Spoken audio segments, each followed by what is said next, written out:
Hello everyone, welcome to this lab demonstration session for the course Optical Methods for Solid and Fluid Mechanics. In this session, I will show you different camera lenses that we have in our lab, and then I will show different imaging parameters that you can control to get a good imaging. So coming to the lenses, this is a wide angle lens with variable focal length between 24 mm to 120 mm, and this gives large field of view, but the resolution is low. Now we have this Navitar zoom lens. It gives you very high resolution, but the field of view is small. Then we have a Sigma macro lens. It's a prime lens with fixed focal length of 105 mm, and the field of view and the resolution is in between these two lenses. So depending upon the requirement, you can choose different lenses that are available in the market. Now I will move to the different imaging parameters that you can set in the camera to get desired imaging.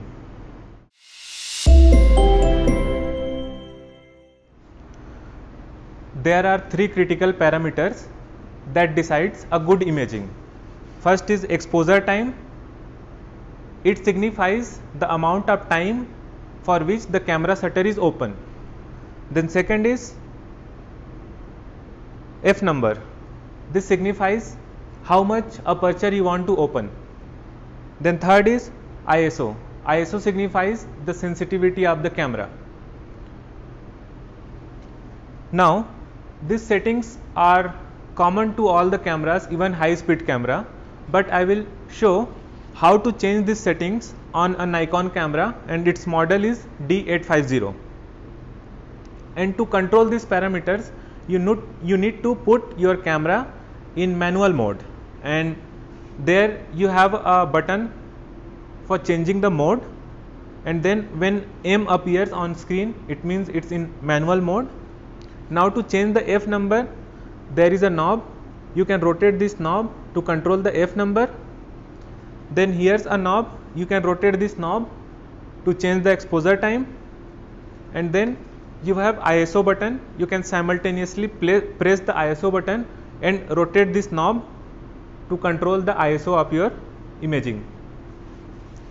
Now with the help of a demo, let's see how you can control these parameters to get a desired imaging.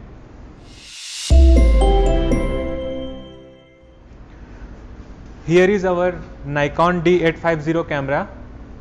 There is one object near to the camera, and there is another object comparatively away from the camera,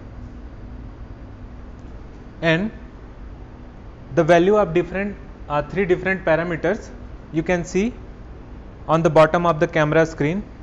The exposure time is 1/200 second, f number is 5.3, and the ISO is 12,800. Here it's M, which signifies the camera is in manual mode. Now let's click an image for this setting, and let's see how it looks. So you have exposure time of 1/200, f number of 5.3, and ISO of 12,800. For this value of parameters, the image looks like this, where you have the front object in focus, whereas the object in the background is not in focus.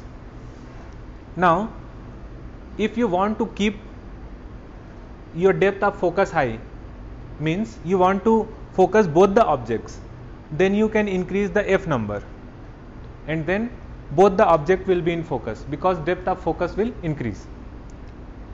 Here I will increase the f number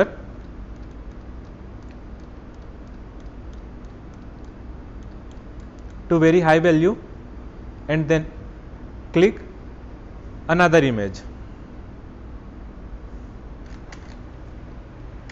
Now let's see how this looks. You see a dark image. You see a dark image because when we increase the f number, basically we have reduced the aperture. It means the amount of light that's entering into the camera has been reduced. That's why we see a poorly exposed image. To address this issue, you can increase the exposure time. Right now the exposure time is 1/200. Given the same f number and ISO setting, if I increase the exposure time, it means I allow the more amount of light to enter into the camera, and then you can get a good image. Let's see that. So I am increasing the exposure time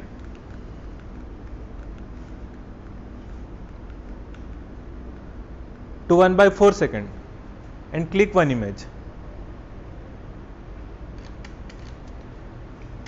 Let's see how it looks.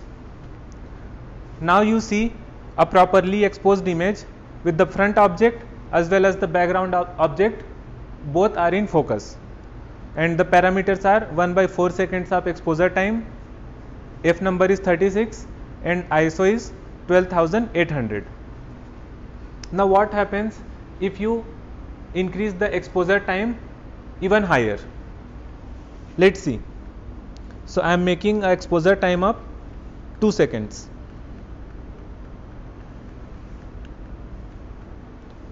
And then click one image.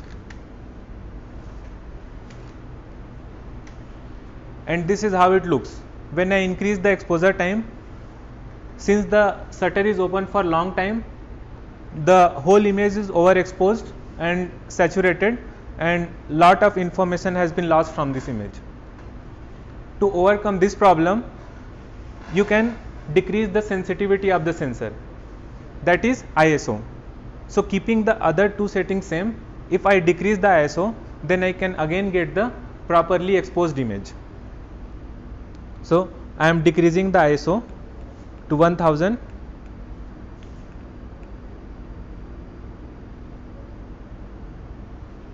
and then click an image.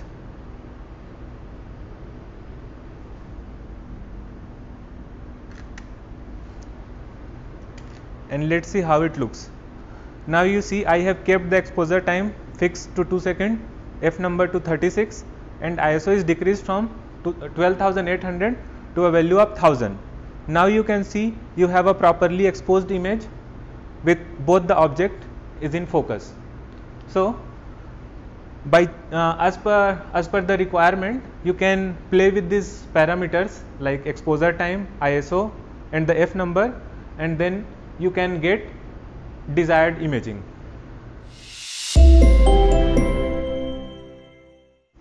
All the lenses I have shown earlier were all spherical lenses.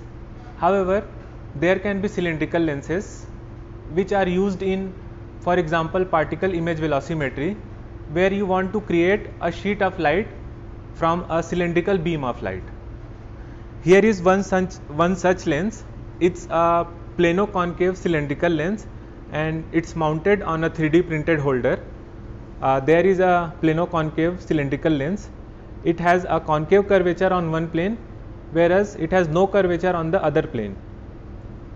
So it converts a cylindrical beam of light into a diverging sheet of light that I will show here with the help of a laser light source. It's a green laser and it's a 5 milliwatt laser. Although the power is not high, but before turning on, it's important to put on safety goggles that are rated for this particular laser. Now I will turn on this laser and you see it produces a cylindrical beam of light that appears as a circular projection on the screen. Now when I put this cylindrical lens in front of the laser, you can see the cylindrical beam of light has transformed into a sheet of light that appears as a line on the screen. And as I told earlier, these lenses are used in particle image velocimetry, where you want to create a sheet of light to illuminate the particles in a particular plane. With this, we have come to an end for this session. Thank you.